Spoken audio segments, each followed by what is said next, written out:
My best friend just proposed to me out of nowhere, and now he's accusing me of leading him on after I harshly rejected him because I honestly thought he was joking. So Jordan, 24M, and I, 25F, met in university 2 years ago.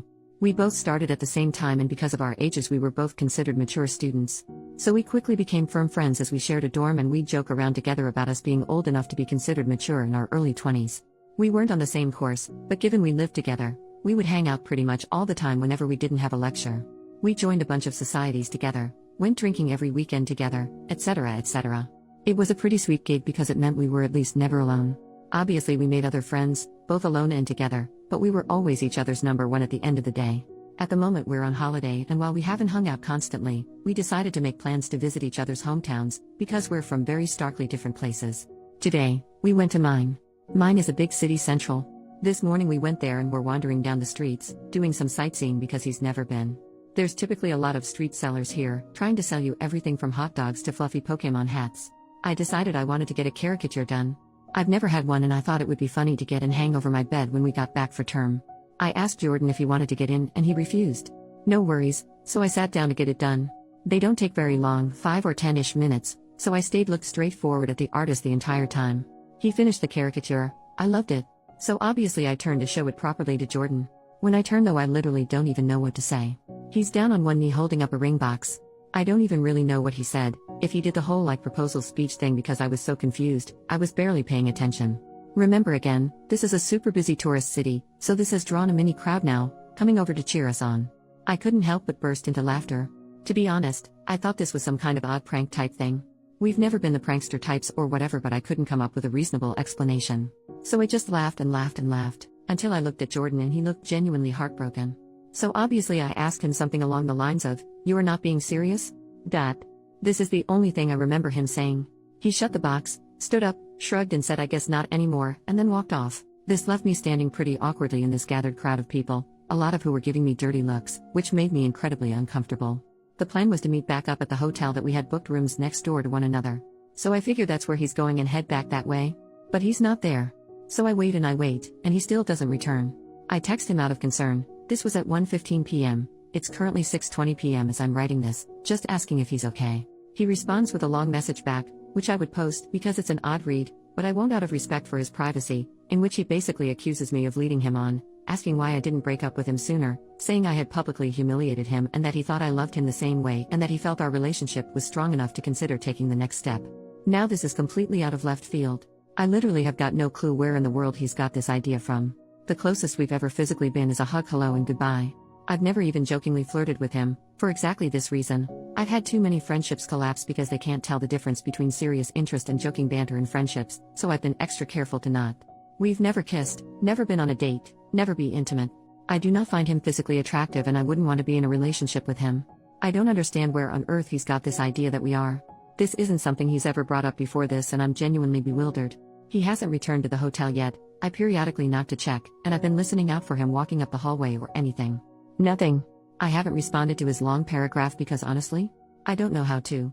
I'm just so stunned and taken aback that I genuinely have no idea where to go from here or what to do. I haven't told anyone I know in person yet, mostly because I don't want to bring this up to people who know Jordan. So here I am turning to strangers on Reddit instead. What in the world do I do? Update, the next day. Hey, I'm not dead. I'm back at my parents' house at the moment and I'll be staying here until school picks back up and a bit instead of traveling around. It's nice to be home anyways. Jordan did in fact not come back to the hotel. I stayed up until 1 a.m. before falling asleep and he didn't return. When I woke up the next day, the hotel staff let me know he had checked himself out at about 6 a.m. I did end up responding to his big long text. I took everyone's advice and told him that I was sorry it didn't go as he had expected, but that I wasn't sure where he got the impression we were together. I said I'd be happy to sit and have a discussion about it all so we could make sure we're on the same page. He was not happy about this at all. And he again went off with a bunch of the same type of thing he'd said in his first message. It didn't really seem to be going through his head at all. Even in these new texts he kept referring to this all as me breaking up with him, despite me explicitly telling him we are not and never have dated. Again, all his messages were very clear and coherent, even if what he was saying was not based in reality at all. He wasn't sending paragraphs, just sentences in really quick succession, which was blowing my phone up. He told me he didn't want to meet up with me to talk because I had ripped out his heart and crushed it in public. I did ask him for specific instances he could recall between us that made him think we were dating, but he completely ignored the question and just kept going on and on about how hurt he was that I was breaking up with him and how he felt his world was ending. He said he loved me more than anything and had felt so confident that I had too, which is why he felt so certain about proposing to move our relationship along. Eventually, to be honest, I grew pretty tired of the conversation and stopped responding, because it was just going around and around in circles. Me asking where he got this idea, him ignoring this and telling me how hurt he is I'm breaking up with him over this, etc. etc. He went on and on saying he thought it would be a ring I like, because it was my favorite gem, ruby, instead of diamond. It's got me wondering how much he actually spent on this damn thing. I didn't look very clearly at the ring, so I couldn't tell if it was something super expensive or not, and that he had been working up the courage to do so for a while and figured doing it when I was at home would make it more special. For a while, he was just talking to himself in my texts, because I wasn't responding anymore. When I checked back about 20 minutes later, I had something like 60 messages from him. Granted, they were all one sentences. At the very end he apologized and told me that it didn't matter anyway because I wouldn't see him around anymore. Obviously I was concerned, so I asked for clarification. He said that he was going to drop out of university and go back home because he couldn't deal with the shame. That's where our conversation ended. I didn't really know what to respond to that. As it stands now, I don't really know where Jordan is. I didn't ask him, which is my bad. I'm not sure if or when we will talk again. I'm sorry, this is quite a boring update. Unfortunately, I can't excite everyone with a whole and then he turned up at my door, and then he sent me flowers, or whatever. It feels a lot is unanswered. I still don't know where he got the idea we were dating from, he hasn't explained that. So I'm sorry I can't give everyone that answer. I haven't reached out to his family yet. I did consider it, but if he's not having a mental health crisis, I don't really want to involve them unnecessarily. Edit to update further, so adding on, a lot of people said I should ask our mutual friends if he's ever brought this up before. Ever suggested we were dating, etc. All of the people I've asked, granted it was only 5, said that they've not got a clue and he's never mentioned it before now. I don't know then if this is something that he's newly started thinking, if it's been something long-term, etc. Either way, in addition I've also screenshotted all of his texts, etc., just in case. Reading back on them not with a slightly less confused mindset, they read pretty manic. Still haven't heard back from his mum just yet.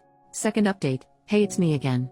Still doing okay and hoping this will be the last update I need to make. Granted, I thought the last one would be the last. I did say I wasn't going to make another update unless something significant happened. That's why it's been a week, so I'm sorry for the silence. Following my update post, Jordan's mum did message me back on Facebook that same day. We had a chat for a little while. She's a really nice lady. She agreed though that this was incredibly out of character for Jordan, and in fact, she mentioned a few other things that she had noticed as being off about him in the last few weeks. Nothing crazy, just things here and there she'd never known him to do or say. I spoke with her at length about Jordan's mental health and potential psychosis, and she told me that there is a history of mental illness on his dad's side, including a paternal uncle unaliving himself, but that she doesn't know all that much about it because they've not spoken to one another in quite a long while. Our conversation lasted about an hour. I showed her Jordan's texts and she agreed that they sounded quite manic, regardless of how coherent they were. A lot of people also asked if he had told our mutual friends and acquaintances that we were dating. I did message our mutual friends, our dorm mates, etc., and they all basically said they've got no idea what I'm talking about. So it seems he's just been sort of having these thoughts by himself without expressing them. I don't know how to get in contact with his close friends that we don't share, so I can't really ask them. Anyway, for a few days, that was it. Until yesterday evening anyway, which is where the big and positive depending on how you see it update comes. I got word from Jordan's mum that he had been detained under Section 136 by the police. For anyone not from the UK or who, like me, doesn't know what that is, from what I can tell it basically means he was suffering from an obvious mental health disorder in public, with their behavior concerning enough that they're a danger to themselves or to others, and police think they need immediate and urgent care before he goes and murders a healthcare CEO. Kidding, bad joke by Reddit Rave. What I know from here is pretty minimal. I'm not sure where he was taken to, but his mum said that he would be there for the day while they perform a mental health assessment, so I assume that's what they're doing today. She said that essentially he had been out in the streets yelling about things, she didn't specify what, and intimidating other people on the street. He was throwing things around and generally just causing a lot of issue. Police got called because people thought that he was drunk. They established he wasn't, not sure if that's just from how he was acting, breathalyzer, etc. I honestly don't really know how it works, and that's all I know.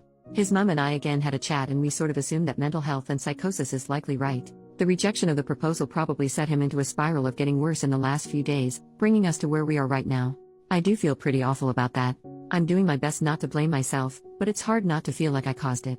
Either way, he is currently with police and mental health professionals, etc., likely being assessed. I don't know how the system works, so I'm not sure what will happen beyond this point. If someone with more knowledge wants to chime in, please do.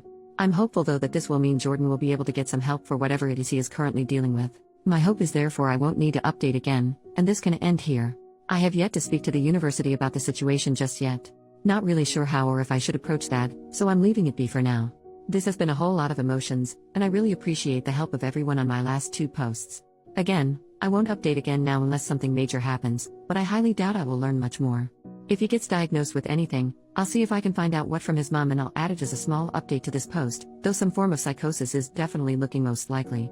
I don't want to bother her while they're struggling with this though, so we will see. Thanks again everyone, and thanks for following along. It's been really reassuring to have this support and people with way more understanding than I have to help me.